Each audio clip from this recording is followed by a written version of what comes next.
Bitootessi digdamii afur guyyaa seena qabeessa biyya keenya gara boqonnaa haaraatti ceesiseedha jedhan itti gaafatamaan waajjira paartii badhaadhinnaa damee naannoo Oromiyaa obbo Kaffiyaaloo Tafarraa. Obbo Kaffiyaaloon Tafarraa injifannoo bitootessa digdamii afur argame ilaalchisuun miidiyaaf ibsa kennaniiru. Roobee Abarraa. Waajjirri paartii badhaadhinaa dameen Oromiyaa injifannoo bitootessa 24 argame ilaalchisuun miidiyaaf ibsa kenneera. Bitootessi 24 milkaa'inoota gama siyaasaa, dinagdeef hawaasummaan argamaniif bu'uura kan ta'e ta'uu itti gaafatamaa waajjira paartii badhaadhinaa damee Oromiyaa obbo Kaffiyaaloo Tafarraa himan. Bitootessa 24 barri 2010 biyya kanaaf gaaffilee barootaaf turan gaaffii dinagdee, dimokiraasii fi eenyummaa kallattii sirrii akka qabaatan gochuudhaan biyya kanaaf boqonnaa haaraatti tarkaanfachiisuu kan danda'edhas jedhu obbo Kaffiyaaloon. Sirni darbe sirna sablammii biyya keessa hunda abbaa biyyaa hin taasifnee fi kaan aggaar jedhee kan moggaatti dhiibu ture. Mirgi ofiin of bulchuu, mirgi dimokiraasii fi qabeenya ofiitti fayyadamuunis sarbamee turuun isaa kan yaadatamu. Sirni wal qoqqooduu garaagarummaa qofa leellisu biyya keessatti walitti bu'iinsa fi wal dhabdeedhaaf ka'umsa akka ta'u godhamee kan ijaarame ture. Bitootessi 24 hanqinaalee kanneen hunda biyya teenya diigumsarraa kan baraaredha. Aadaa siyaasaa ture jijjiiruudhaaf sochii taasifameen dirree siyaasaa bal'isuu, bilisummaa miidiyaalee mirkaneessuu fi dhaabbilee ciccimoo dhiibbaa siyaasaarraa bilisa ta'an ijaaruu dabalatee filannoo bilisaa fi hirmaachisaa ta'e gaggeessuudhaan fudhatamummaa hawaasaa guddisuu kan danda'e ta'us dubbataniiru. Akka biyyaatti adeemsi ijaarsa biyyaa daandii sirriirra waan hin turreef biyya keenya balaa hammana hin jedhamneef saaxilee kan ture ta'uun isaa kan yaadatamudha. Rakkoo kana bu'uura irraa furuuf gama tokkoon mirga sablammootaa kabajuu fi kabachiisuun, gama biraatiin ammoo tokkummaa biyyaalessummaa eeguun barbaachisaa waan ta'eef adeemsi ijaarsa tokkummaa sabdaneessummaa obbolummaadhaan dabalame akka tarsimoo ijaarsa biyyaatti akka fudhatamuu fi lafa akka qabatu hojiileen babal'aan hojjetamaa turanii jiru. Imaammata diinagdee dandameessaa fi itti fufiinsa qabu ijaaruun kan danda'ame ta'uu fi biyyi kun seenaa kadhaa fi eeggattummaa keessaa baatee wabii nyaataa mirkaneessuu fi alergii guddisuu irratti hojii hedduun kan hojjetame ta'us ibsaniiru. Hojiilee hawaasummaa namoonni bu'uureffatanii raawwatamaniinis yaadamni ida'amuu gochaa mirkanaa kan jiru ta'uu fi hojiiwwan fayyadamummaa hawaasaa mirkaneessan hedduun hojjetamus dubbataniiru. Hojiin dhaabbilee fi dinagdee cimaa ijaaruun hirkattummaa irraa baanee birmadummaa keenya kallattii hundaan dhugoomsuuf hojiiwwan itti fufiinsan gaggeeffamaa jiran milkaa'inoota argamsiisaa jiru. Rakkoon siyaasa biyya keenyaa inni tokko sirna dimokiraatawaa fi walqixxummaa bu'uura taasifate ijaaruu dhabuudha. Rakkoon aadaa siyaasas itti dabalamee dabalataan sirna fedhii fi faayidaa uummataa itti fufiinsan kabachiisu ijaaruu dhabuun aadaan siyaasa biyya keenyaa walxaxaa akka ta'u taasisee jira. Rakkoolee kanneen furuudhaaf tarkaanfiiwwan baay'een fudhatamanii jiru. Kana keessa dirree siyaasaa bal'isuun isa tokko. Riiformiiwwan dhaabbilee haqaa, nageenya, dhaabbilee dimokiraasii fi kan biroo irratti taasifameenis uummanni tajaajila iftoomina qabuu fi bilisa ta'e akka argatus godhameera jedhan. Bitootessi 24 Itoophiyaa sodaa bittinnaa irraa baraaree birmadummaa kan gonfachiisee fi hariiroo fi walitti dhufeenya lammiilee cimsuudhaan tokkummaa sabdaneessa bu'uura cimaa irratti ijaaruu danda'eeras jedhan obbo Kaffiyaaloon. Piroojeektiiwwan gurguddoon biyya kanaaf faayidaa qabanis eegalamuun kan xumuraman ta'uu, haaluma kanaan piroojeektiiwwan 76 xumuramuun hawaasaaf tajaajila kan kennan ta'uu fi hojii tajaajila lammummaatiinis bara 2016tti birrii biliyoona 113tti kan tilmaamamu hojiin hojjetamus dubbataniiru. Milkaa'inoota gama hundaan argamaniif bu'uurri hirmaannaa fi deeggarsa hawaasaa ta'uu ibsuun injifannoowwan gurguddoo galmaa jiran caalaatti itti fufsiisuufis hawaasni waan irraa eegamuun tumsuu akka qabus dhaamsa isaanii dabarsaniiru. Oromoon naannawa Finfinnee jiraataa ture lafa isaarraa dhiibamuun hidhaa fi dararaa adda addaaf saaxilamaa turuu ragaaleen ni agarsiisu. Yeroo ammaa lafa hafteef irratti waraqaa seera qabeessa abbaa qabiyyichaa ta'uu isaa ibsu harkatti galfachuu dubbatan. Qonnaan bultoota lafa isaanii hin kenninu jechuun falminaan abbaaf ilmaan hidhaman keessaa obbo Dabbabaa Biraatuu isaan tokko. Qalbeessaa Takkaalliin qonnaan bulaa kana iyyaafachuun dubbiseera.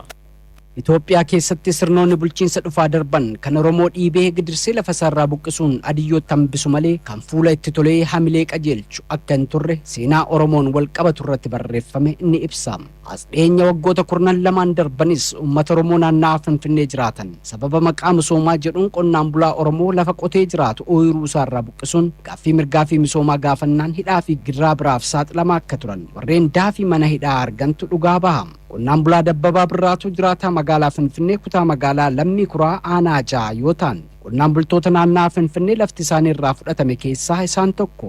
Naannoo hektaara 6-7 kana fudhatan lafa keenya warra 11 boolee jedhamnee yaamamne geessanii lammii kuraan dhiyoo kana qoqqaame yeroo san lafti keenya safaramaa eessa farsiisoo jette gara mana hidhaatti siyaasa addaa irratti funaanama qarshii sunis anoo beektan ka qarshii hundee hin qabdu hubattuun ollee yaa'u madaabara maal hojjette ishiin bakka buutuun argitu. Otoo sirni bulchiinsaa walqixxummaa fi fayyadamummaa ummatootaaf yaadu tureera ta'e misoomaaf jedhamee gaafa lafti nu harkaa fudhatamu silaa nus fayyadamuu kan qabnu beenyaa xiqqaa bara nama hin ceesisnee lafa keenya humnaan akka gadi lakkifnu nu godhan jedhan. Dhibban gisee sanii qotee bulaan mogoleetti cabechuu hin dandeecha. Namoota xinnoo gaafii addaatirree gaafatan mana hidhaatti dararanii ani faazarii kiyya wajjiniin isa Mulgeetaa jedhamu nafsa isaanii amaaruun du'anii isa wajjiniin mana hidhaatti turre. Uumaa walleechaa hin qabnu maafli maatiin kun nuun alamma'uu nu eechannu dhaqaa karana buqqaanee eechadhanna nu hin qabnu lafa kanarra jirra lafa kanarraa immoo nu buqqistanii warra eenyu dhannaa jenneet gaafii kana dhiyeechira walgahii irratti namoota akkasiisan kecha malammalanii maan boostiidhaan nu hidhanii namoonni baay'een dararame keessanii hidhaa keessatti. Qonnaan bultoonni laftisaa humnaan irraa fudhatame qabeenya maatii ittiin bulchan dhabanii aarii fi yaaddoo irraa ka'uudhaan dhibeef saaxilamuun addunyaarraa warreen godaananis hedduu akka ta'an dubbatu obbo Dabbabaan. Nama hirka uumee jedhamu dhalataa rabsaati akaakilee abaabilee isaatti dhalata na warri sun namicha maatii baay'ee qabu namichi suni adumaan laftiin kan lalamu qarshiitti naa kennee fi waan ittiin hojjetu wallaale lafti akka jirutti kaloonis maasiin qonnaatis keechuma oole namichi sun waggaa lama gizii taa'u narviin itti dhufe sukkaarri itti dhufe giffiitiin itti dhufe namichi sun macarrashaa irra akka durii bammuu dhookimii meeqan dhaganu macarrashaa irra miidhamni Oromoo bara bulchiinsa TPLF keessa cimee itti fufnaan Oromoon goolee arfanii ka'ee daangaa hanga daangaatti qabsoo geggeessan hooggantoota yeroo san turanii fi miidhamni uummataa itti dhagahamuun qabsicha mataa walitti qabuun dhalachuun mootummaa jijjiiramaatiif sababa akka ta'e yaadannoo waggoota 6 duraati. TPLF akkuma aangoo gadi lakkiseen lubbuun nutti deebitee jijjiirama dhufeen qonnaan bulaan lafa qaburratti qabiyyeen abbummaa akka mirkanaa'uuf godhameera. Isaan keessaa ani nama tokko jedhan obbo Dabbabaan.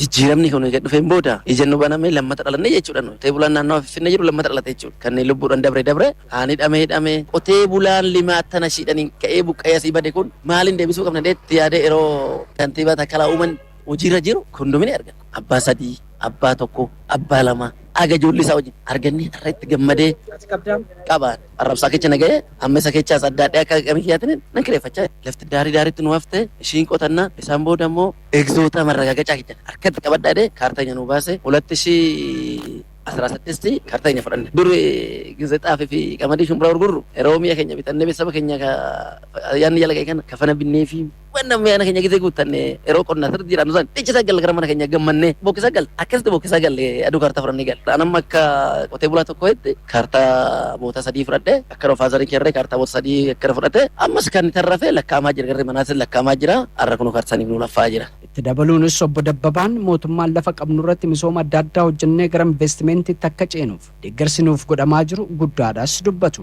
Rabbi galatamu amma bobiraatu timirti beetiidhaan lafa ofii irratti gurmaa'ee eeyyama baafatee timirti beetii ijaaruudhaaf eqqidii qaba. Ani immoo duqeetu Afrikaa fi of cooraniin kutaa dura eeyyama gaafadhee waradaan eeyyama naa kenne kaartaa keetii irra jettee hojjechuu yan jedhan isarraa nan deemee keessatti amma gara investimentii galuufan deemaa jira. OBN's mooraa obbo Dabbabaa naannoo kondominiyeemii Arraabsaa jedhamutti argame lafa qonnaa qabaachuu isaanii mana horiin keessa bulu qorqorroon kan ijaarame horii aannanii fi gabbisaaf jedhamanii hidhamanii sooraman argineerra. Kana malees mana ammayyaa jiraatan keessatti meeshaa ammayyaa akka soofaa, sireen ammayyaa, konkolaataa Riivoo jedhamus bitatanii bu'aa jijjiiramaan booda argatan dhandhamaa jiraachuu isaanii hubanneerra.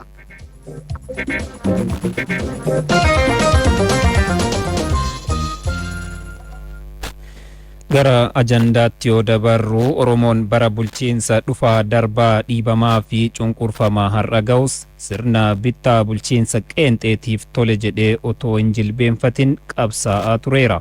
Qabsoo jaarraa tokkoof walakkaa oliif gaggeesseenis har'a ifni baatee fi iddoo isaaf malu argateera. Keessumaa Oromoon naannawaa Finfinnee jiraatu lafaa fi qabeenya isaarraa buqqa'uun dararaan inni arge seenaa keessatti katabamee darbeera. Erga jijjiiramaatii asii hoo qonnaan bultoonni naannawa Finfinnee irraa dhiibaman kunneen maal fayyadaman jenne ajandaa keenyaan komishiinara itti aantuu komishinii misooma qonnaan bulaa fi qonna magaalaa Finfinnee Lookoo Dalasaa Qalbeessaa Takkaalliin bilbilaan dubbiseera dhaggeeffannee deebina. dhimma ergamaati wal qabatee ta'u waajjirri keessa maal milkeessuudhaaf akka inni ergame kan jedhurraa eegallu. Ayyee lama koomishiniin qonnaan bulaaf qonni magaalaa Finfinnee kaayoo sadii qabateeti kan inni dhaabbatee jiru. Kaayoon jalqabaa qonnaan bulaa Finfinnee keessa jiraatan warri duraan sirni dabreen dhiibamaa turan amma lafa isaanii irraa dhiibuu adoon ta'inuu lafa isaanii irraa fayyadamuu taasisuuf deebisanii ijaaruu irratti ammas ammoo magaalaa guddachaa deemti bal'achaa deemti magaala qote bulaa buqqichaa adoon ta'inuu magaala ammoo qote bulaa waliin guddata ittiin taatuuf kaayoo qabannee jechaa jirra. Kaayoonni lammaffaa qonni magaalaa Finfinnee keessaa babal'isuu wal qabatee kaayoo lammaffaa godhannee itti hojjechaa jirra. Regulaatorii boodii qabaa koomishiniin kunini warra akka qeeraa waliin wal qabatee warra qonni magaalaa wayim dammoo warra gartee waa'ee qeeraa irratti hojjetu kanaallee kontirool gochuu irratti kaayoo guddaa qabatee hojjechaa jira jechuudha. Akkuma jalqaba irratti iyyuu kaastan qonnaan bultoota naannaa Finfinneetiin sababa dhiibbaatiin lafa isaaniirraa dhiibamanii turan deebi'anii ijaaruudhaaf hojii hojjenna kan jedhu kana mee hanga ammaatti koomishiniin keessan hojii maal hojjete qonnaan bultoota kanaan dura buqqaan kana barbaadanii deebisuudha moo otoon buqqa'ee lafti xiqqoon hafteetoo jirtu irratti kan isin hojjettan? Ayyee dansa nu waan lama irratti hojjenne gara qonnaan bulaa keenya irratti ispeeshaalii qonnaan bulaa bakka lama qoonnee ilaallaa jechuudha. Qote bulaan kaatagoriin jalqaba warra lafi isaanii hagammaa harka qaban kan lafi isaanii irraa hin buqqa'iin lafsun abba qabiyyee lafaa abba lafaa akka ta'an qabiyyee lafaa wayin kaartaa ka jennuun kan mirkaneessinee fi akka warri karaa investimentiin deeggaru irratti hojjannaa jechuu jalqaba gara investimentii akka seenaniif. Lammeessoo ammoo karaa investimentiif innee lafi isaanii irratti akkuma nam kamiyyuu dursi laatamee fi lafi isaanii irratti invest akka godhaniif karaa kanaan hojjannaa. Ammallee karoora bal'aa qabannee kan hojjennu qotee bulaa gaafa misooma kataaniitu jira. Kanaan duubis ta'uu danda'a ammas ta'uu danda'a. Warroottan ispeeshaalii bara 1986 Garanguul warri kaafamtoota misooma ta'anii magaalii Finfinnee yeroo bal'achaa dhufti yeroo guddachaa dhufti dhaattuu dhiibaa magaalaa keessa dhiibaa lafi isaanii irra buqqisa ka dhufti kan barbaanne galmeessuuf gallee jechuudha. Bara 2011 bara 2012 bara 2013 hojiin nu bal'inaan hojjenne qote bulaa kan beeksisnee galmeessuu barbaadu dhuga dubbachuuf yeroo sun manneen amantaa jala qote bulaa nu arganneef karaa gubbaa kaasne baay'eetu jira jechuudha. Tabanya ta'anii yookaan hedduu manneen nama ta'anii qote bulaan nu deebisnee dhaabuuf galmeessinee gulaallee barbaannee qote bulaa galmeessuu keessatti qote bulaa gara 43 ta'u galmeessinee jirra jechuudha. Daatabeesii keenya jiranii jechuudha. Warra qabeenya isaaniirraa lafa isaaniirraa warreen buqqaanii isaan kunniin? Isaan kun warreen lafeen isaaniirraa buqqaanii lafi isaanii sumuunii faan shilingiif sumuunii faan birrii tokkoof shilingiif sumuunii faan lafi isaaniirraa fi orredi kaasa kaffallee fi jedhanii sirni dabrerra buqqisa ka turan. Fakkeenya baay'inaan warri gaafas baay'ee shilingiif sumuunii argatti yookaan birrii tokkoof shilingiif sumuunii warri kaasa argatti warri birrii guddaa argate dhameet ka yaadamu. Akka nu daataa nu arganne jechuudha. Warri akkasumas lafi isaanii irra dhiibamanii mirgi isaanii sarbameetiin irra buqqaan baay'eetu jira. So warri kan barbaanneef magaalaa Finfinnee keessa barbaannee arginee warri argan warri nam garkum 43 ta'an galmeessine jechuudha. So galmeessuu duwwaanii fi kaayoon guddaan akkaataa kamiin qote bulaa kan deebinee dhaabnaa ammaan kan jijjiiramee dhufee jira. So jijjiiramee erga dhufe qote bulaan sababii jijjiiramee dhufeefillee sababii guddaan sababa naannoo Finfinnee qote bulaa kee jiraatan mirgi isaanii sarbameef Boorana Wallaggaa xaafii sochiin ka'eetiin sababii guddaan jijjiiramee kun dhufeef sababa qote bulaa kanaa yennee yaadna akka koomishinii keenyaatti. Tole maal fayyadaman mee amma? Karaa sadiin qote bulaa gargaaraa jirra jechuudha. Qote bulaa ispeeshaalii kaafamtoota misooma ta'an kan 43 jedhe kana karaa sadiin deebisnee ijaaruu jirra jechuudha. Tokkoffaa warra gartee akka malee dadhaboo ta'an kan umriin isaanii deemee jiru kan sababa dhukkubaatiin sababa gara adda addaatiin sababa qaama miidhamaatiin sababa gara adda addaatiin hojii seenuu hin dandeenye koomishinii keenya addaan baasee namkummaa 185 akka mootummaa gartee yeroo mootummaa keessa yeroo peeroolii biyyaarsiifarramanii bajet qabnee fi mankiraatii fi waan warri wayii nyaatu gartee birrii keessarraa akka damooti nu bira qabanii kaan jechuu warri kun. Mee hagamtu kaffalamaaf?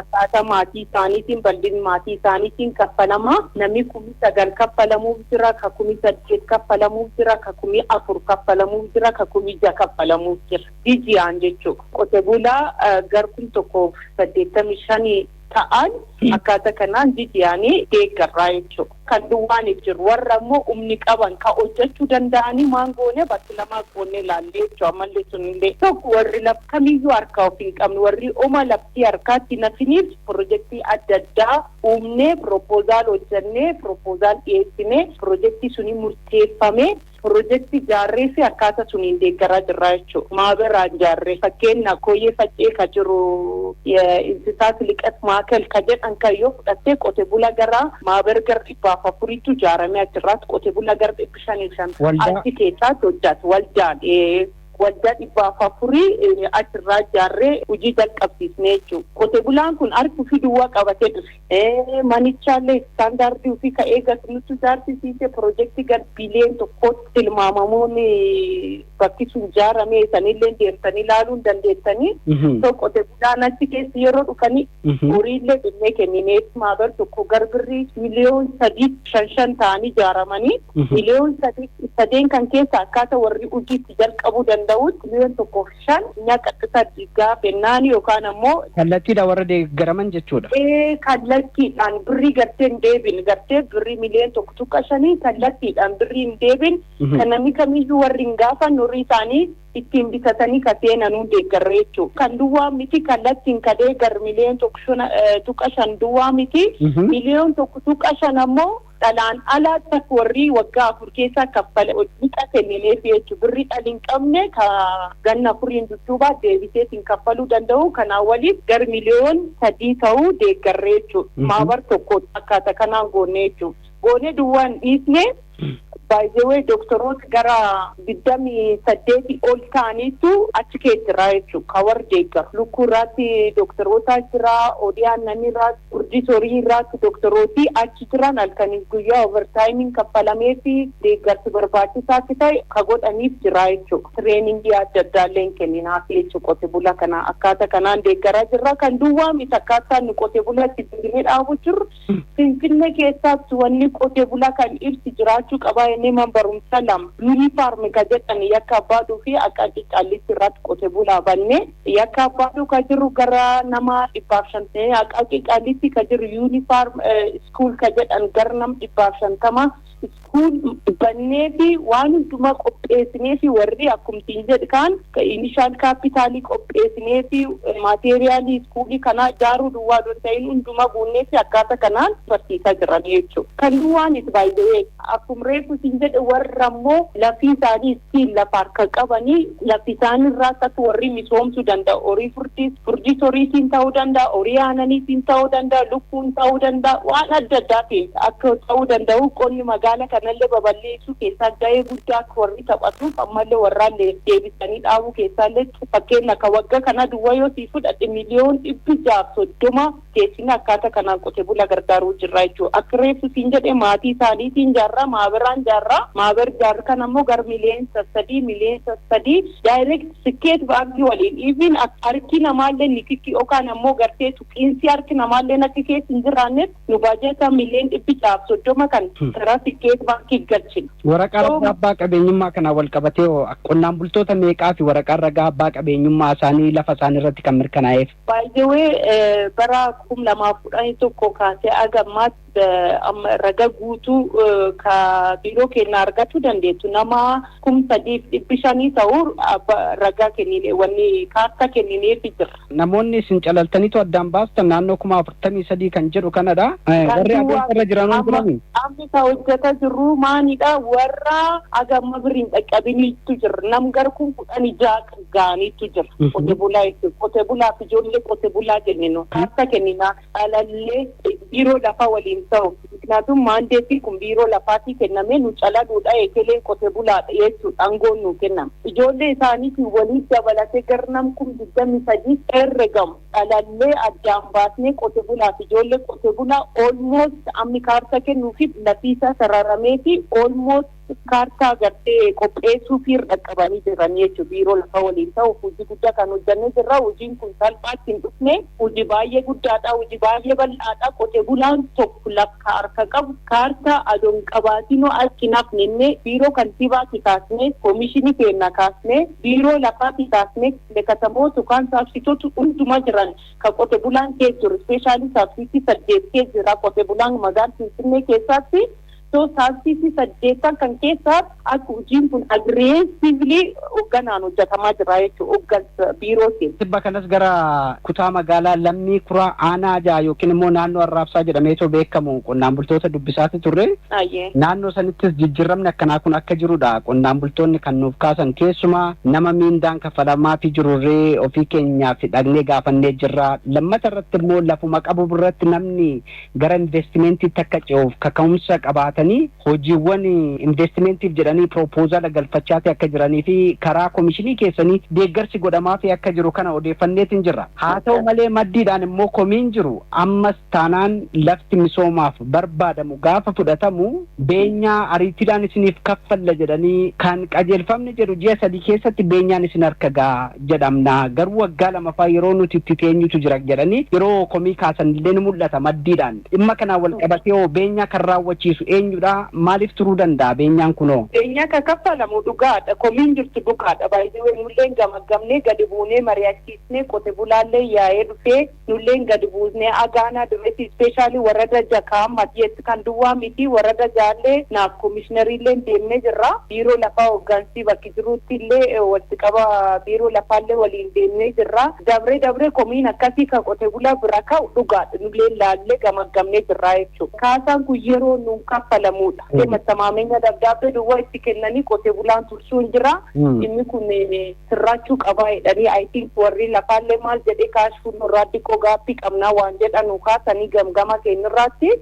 So kaashfuloon kun hiikamee qotee bulaan kaasaa isaa argachuu qaba waan jedhirraa walii galle akkaataa kanaan gamaggamne jechuudha. Giti miidiyaan OBN illee gahee guddaa qabdan jennee amannaa akka koomishinii keenyaatti waa'ee seena galmee gubbaatti kaa'amu hojjechuu jirraa jennee hojjechuu dirqaan uummata biraan dhaqqabu keessa gahee guddaa taphachuu qabdan jennee yaadna. Gahee guddaa warra taphat keessaa OBN ammoo tokko jennee waan yaadnuu fi akkaataa kanaan nu biraan dhabaminaa koottaa lafirraa waan nu hojjechuu sirrilaala uummata biraan nu kaasaniin jenna galatooma. Ulfaadhaa Komishineraa Ittaantuu Komishinii Qonnaan Bulaa fi Qonna Magaalaa Finfinnee Lookoo Dalasaa yaada nu laattaniif galatooma.